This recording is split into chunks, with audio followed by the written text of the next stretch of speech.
Kitab Nasalihul Ibad karya Syekh Nawawi Al-Bantani.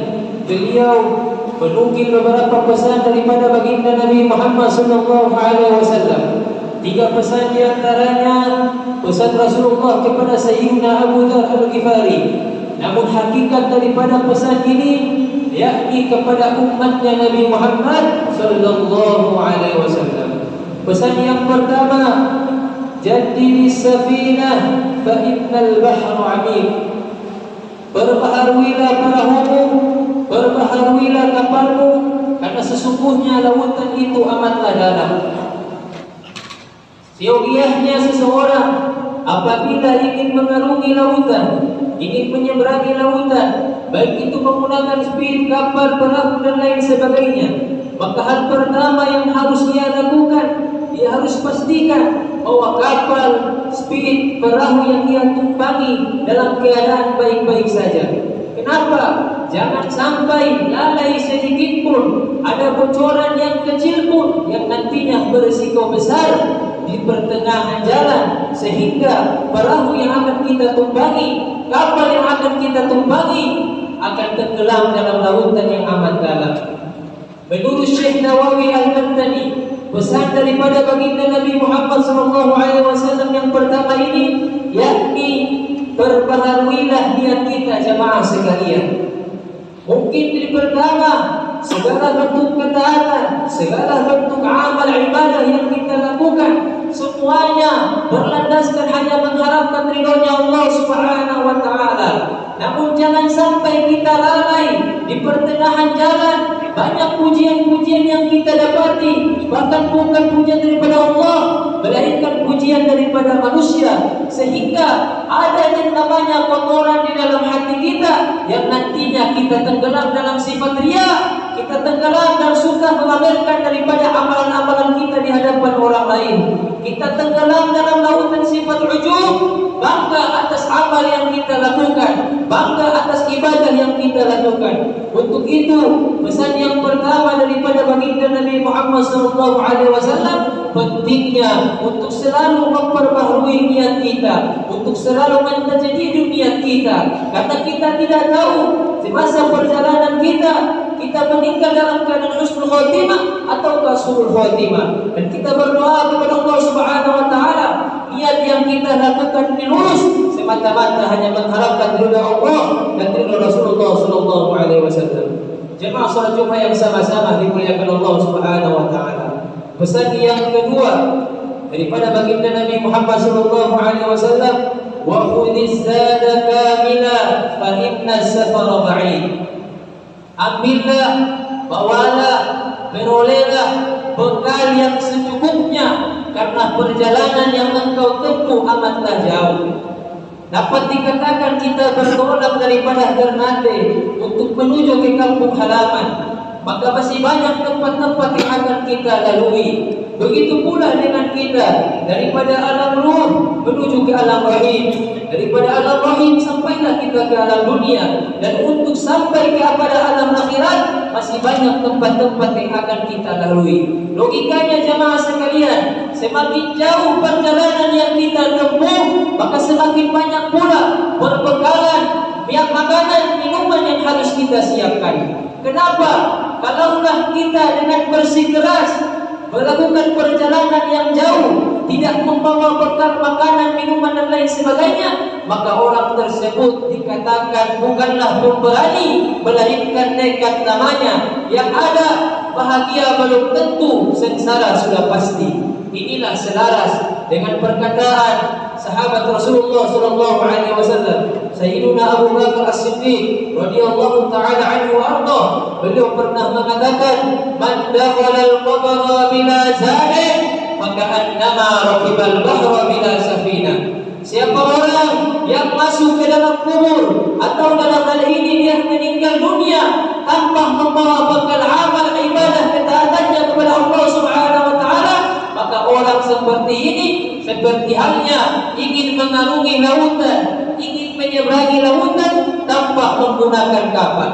Kita tahu bahwa orang yang sering menyeberangi lautan menggunakan kapal, speed, perahu dan lain sebagainya kadang tidak sampai tujuan. Lalu bagaimana dengan ada orang yang bersikeras mengandalkan kedua tangannya, mengandalkan kedua kakinya, atau dalam hal ini dia berenang, maka yang ada selamat belum tentu, tenggelam sudah pasti.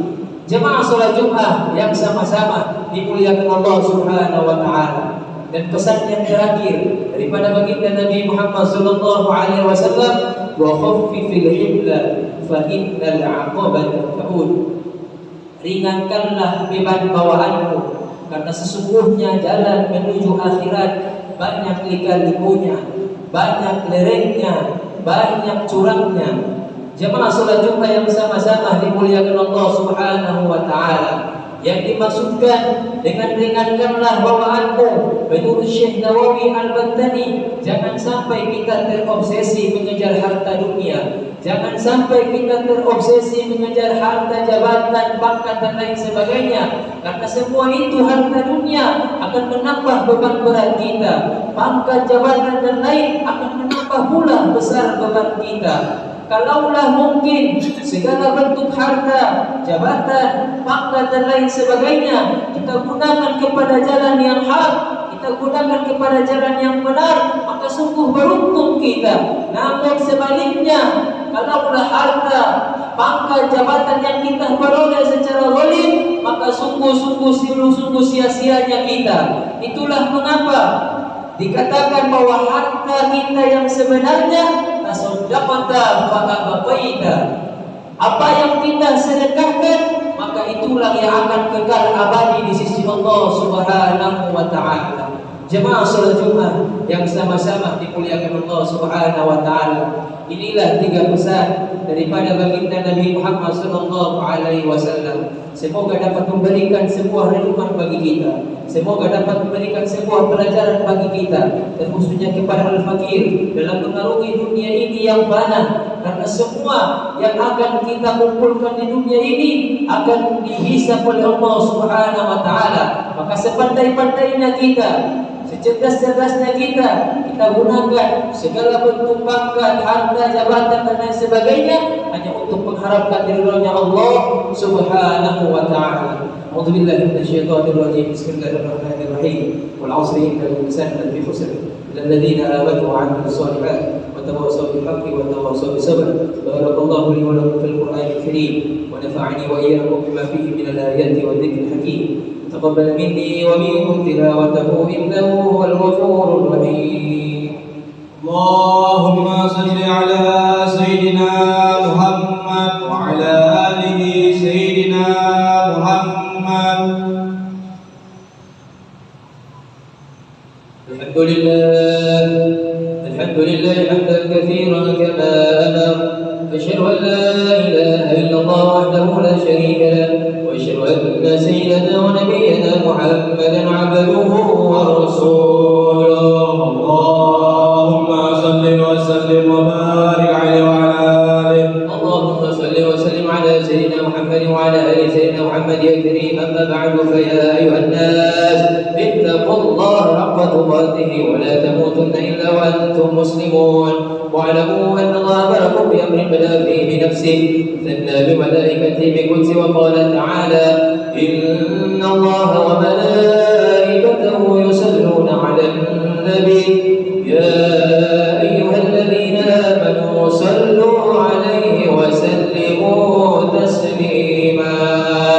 اللهم صل وسلم وبارك عليه وعلى آله. اللهم صل وسلم على سيدنا محمد وعلى آل سيدنا محمد كما صليت على سيدنا إبراهيم وعلى آل سيدنا إبراهيم، وبارك على سيدنا محمد وعلى آل سيدنا محمد كما باركت على سيدنا إبراهيم وعلى آل سيدنا إبراهيم في العالمين إنك حميد مجيد. وارض اللهم عن الخلفاء الراشدين سيدتنا أبي بكر وعمر وعثمان وعلي، وعن بقية الصحابة والتابعين وتابع التابعين ومن تبعهم بإحسان إلى يوم الدين، وارض علينا معهم وفيه برحمتك يا أرحم الراحمين.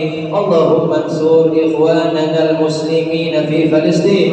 اللهم انصر إخواننا المسلمين في فلسطين. اللهم انصر إخواننا المسلمين والمجاهدين في فلسطين.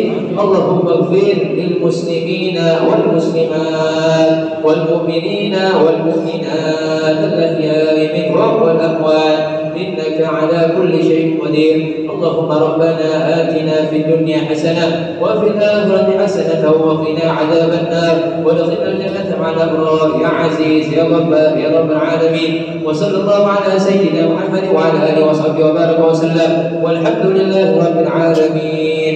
عباد الله، إن الله يأمر بالعدل والإحسان وإيتاء ذي القربى وينهى عن الفحشاء والمنكر والبغي يعظكم لعلكم تذكرون. فاذكروا الله العظيم يذكركم واشكروا على نعمه يزدكم واسألوه من فضله يعطيكم ولذكر الله أكبر. أقم الصلاة. الله أكبر الله أكبر، أشهد أن لا إله إلا الله، أشهد أن محمدا رسول الله.